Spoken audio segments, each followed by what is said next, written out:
Got a chance to walk around the Cascades golf course today, go back to Souder Square in Sherwood Oaks, see where I used to live, and my family very excited to be back. And it's amazing to see the facilities, the city, the upgrade. It's really an exciting time at IU, not just for football, but for basketball as well. Went by the basketball office to see if Archie Miller was there, Dayton Flyer. So I got a bunch of Hoosier gear, but I'll be happy to answer any questions that I can. I'm just really happy to be back in this family, and the leadership of the head coach here and Mike DeBoer, a good friend of mine, means a lot. What are your strongest memories of your time here? Yeah, well, Mike Harkrader. He was a running back that was third or fourth string. A bunch of guys got hurt, and he saved my dad's job. So we named our Cocker Spaniel Harky. That was probably the greatest memory. Winning a city championship when I was on the West Side Lions. Little League team was great. Just being a part of Bloomington, you know, Binford Elementary School, Bloomington South, and competing in the Big Ten. My dad was a young assistant coach for Lee Corso. And a ball boy at times for Indiana. That was pretty cool. Basketball. What's it been like hanging around the program the last few days? It's been great. Had a chance to spend some time with the coaches today. Coach Allen is interesting. He's intense, and he's a defensive guy who's gotten results everywhere he's been. And I think he's a great fit for IU.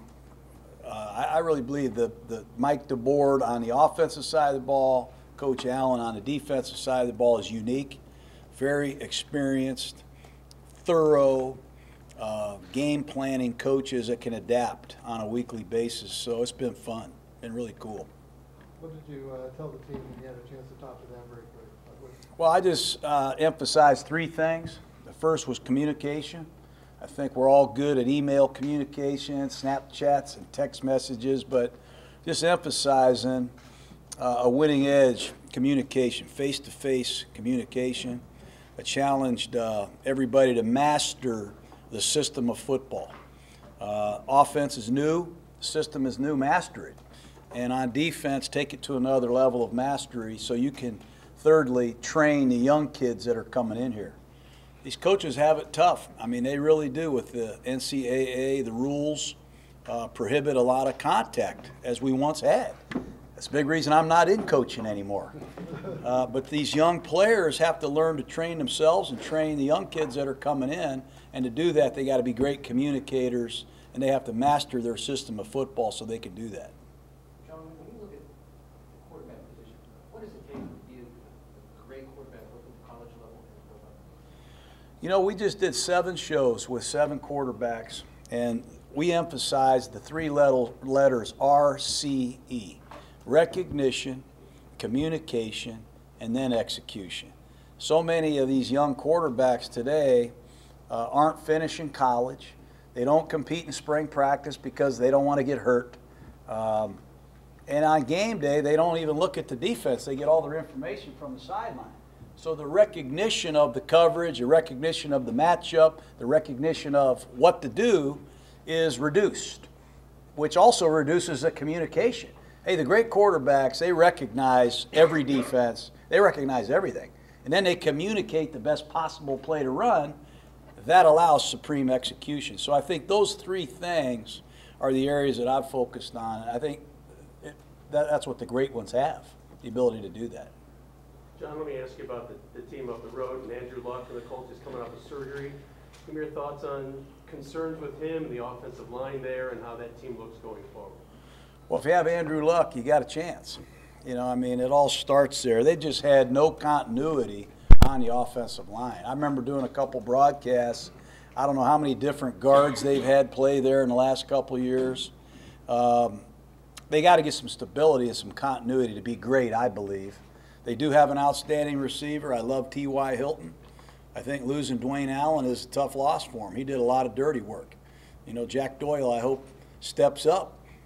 But you know, the rubber is going to meet the road with their defense, I believe. They've got to play better on that side of the ball. I think Coach Pagano is one of the best defensive minds in the game. This draft will be important for them. And they've got to get some players healthy and stay healthy, and it starts with number 12. Would you have any concerns with the quarterback coming off his shoulder surgery? Yeah, absolutely. You know, anytime you have a right-handed quarterback with a right shoulder injury, it's a concern until he proves you don't need to be concerned. So I'm sure people are going to be scrutinizing every throw that he attempts from pat and go till the final preseason game. You bet. And there'll be concerns every time he gets hit on that shoulder. Coach DeBoer brought the Indiana coaches to see you. Can you talk a little bit about your relationship with him and what kind of messages you were trying to pass on to him and his coaches? Well, Mike DeBoer is a veteran coach, and in this coaching fraternity, we all cross paths at some point. There's a lot of Mike Holmgren in his background. There's a lot of Mike Holmgren in my background, but he sent me an email of 7 or 8 things that he wanted to talk about. That gave me some time to put the tapes together. We don't like to just come in there and tell stories. We like to hit the road running. So we talked about empty protections. We talked about red zone, different single back play action passes. It was a long day, and my wife cooked a great lasagna that night. But you know what? When you're around guys that love football, I mean really love it, it's contagious. And you have to have that passion for the game at the leadership positions.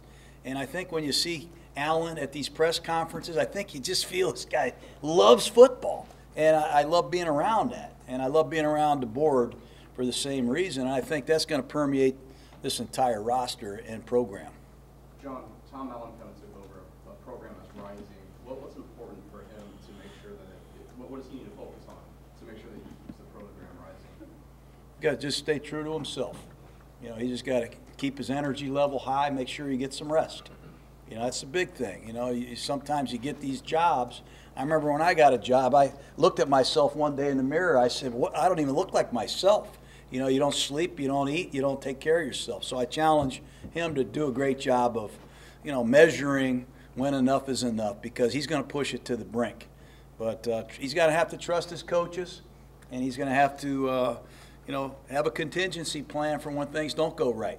You know, that's the challenge of all first-year coaches, I think. Not everything's going to be roses. It's his first time as a head coach at the college level. When Kevin Wilson was here, Wilson was an offensive guy, and he let guys like Tom take care of the defense. It's reversed now, and that Tom, as a defensive guy, is going to let Mike take care of the offense. Is that a workable situation, or maybe an optimal situation, or not so for a first-year head coach, or how do you see that? I admire him for keeping his hands in the stew. You know, a lot of guys are great position coaches, they're great coordinators. That's why they get these great jobs, because of the results. And then they get these head coaching jobs, and they delegate everything, and we never get to feel their presence at what they're famous for. I just love the fact that Coach Allen is holding the keys, he's steering the ship, he's running the show, and he's got the courage and the confidence to delegate some things on the other side of the ball. It takes a special, I think, coach to go that route. That's braggingly, if I accomplish anything, that's what I did when I coached. I called the plays, ran the offense, and I had to delegate a lot on the other side of the ball. I don't know how much you saw Tevin Coleman and Jordan Howard when they were here. Has their success surprised you at all? Yeah, it has surprised me. Surprised the whole league. Let's be honest. They would have gone a lot higher in the draft if we knew that they were this caliber of player. We all knew Coleman could fly. Did anybody know he was this good of a receiver? Probably not. His receiving skills are rare. He's a force coming out of the backfield. He really is. And Howard has been a mystery for a long time. He started at Alabama, Birmingham. They dropped football. Credit him, honestly, for sticking with football. He's had a lot of adversity in his life, and he has been a game changer for Chicago. But I don't think anybody expected him to go to the Pro Bowl when the season started last year. Tom Allen's son recently joined the team as a linebacker. Obviously, you have football in your family. You've worked with your brother. Did you and Tom kind of talk about have that relationship, family and football? Well, not really. His dad's here tonight, who's an ex-coach. My dad's here, who's an ex-coach. It's just in his genes. It's in his blood. You know, if you took football away from me or Tom Allen, God knows what we'd be. Where would we be? You know, it's just a thrill, I think, I got to coach with my brother, Jay. I got to play Little League, organized sports for my dad. So have an opportunity to play for your dad at Indiana University has got to be one of the greatest accomplishments in life if you're Tom Allen. John, just what do you get out of something like this, where obviously you're giving a lot to these guys, you're sharing a lot of what you learned. I guess, what do you learn from just visiting a school like Indiana? Well, I mean, I'm trying to stay on top of what's going on in football. I was at North Dakota State last week. My wife thinks I've lost my mind. I'm at North Dakota State last week. I hosted 15 or 20 people the last couple days preparing for the NFL draft. I've done 7 quarterback camp shows. IU staff was here. I've got plans to go visit some OTA NFL camps. What do I get out of it? I fuel my diet for football. You know, I just have a unquenchable thirst for knowledge and seeing what's going on out there. This is a very interesting place. You know, this place, IU, I don't think they've won a bowl game in 25 years. I can't remember when they've had a winning season. That's changing here. I just have this feeling. And I'm pretty good at forecasting events in football. And I want to see the beginning of it. I'm really intrigued by Allen. I'm really intrigued by this program, and I want to be a part of it, honestly, selfishly. Your dad got your master's from here, right? You know, how has it changed the last time you saw it? What's the thing that kind of blew your mind, if anything? Well, a lot of the old places are still here. Yeah. You know, like I said, the IU golf course, Cascades, the student union.